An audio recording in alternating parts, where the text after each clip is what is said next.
Looking for a fast-charging, ultra-responsive stylus for your iPad? Meet the 2X Fast Charge Active Stylus Pen, designed for 2018 to 2025 Apple iPads. Take your creativity and productivity to the next level. Click the link in the video description to shop now on Amazon.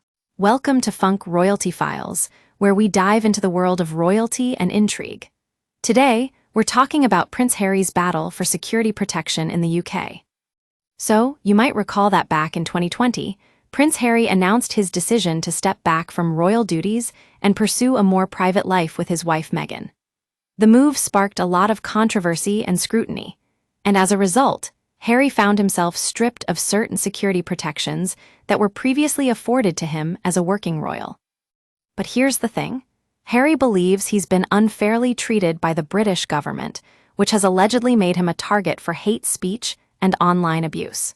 He claims that his wife Meghan is also in danger, and that their two young children are being threatened by the very same institutions that were supposed to be protecting them. Now, we know that as a member of the royal family, Harry's security was already top-notch, with armed police bodyguards provided by the taxpayer-funded Metropolitan Police Service. But since he stepped back from royal duties, those protections have been removed, or so it seemed. According to reports, Harry has discovered that his security is now being handled by an executive committee for the protection of royalty and public figures, commonly known as RAVIC. And here's the kicker. This committee has made its decisions without being subject to the same oversight and scrutiny that other VIPs are afforded. But what's really interesting is that Harry believes he can take his case directly to the Home Secretary, Yvette Cooper, who's been accused of undermining his security protections.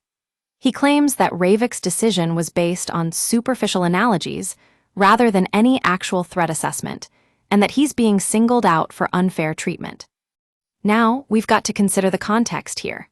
As a member of the royal family, Harry is indeed a high-profile figure who comes with certain risks and responsibilities.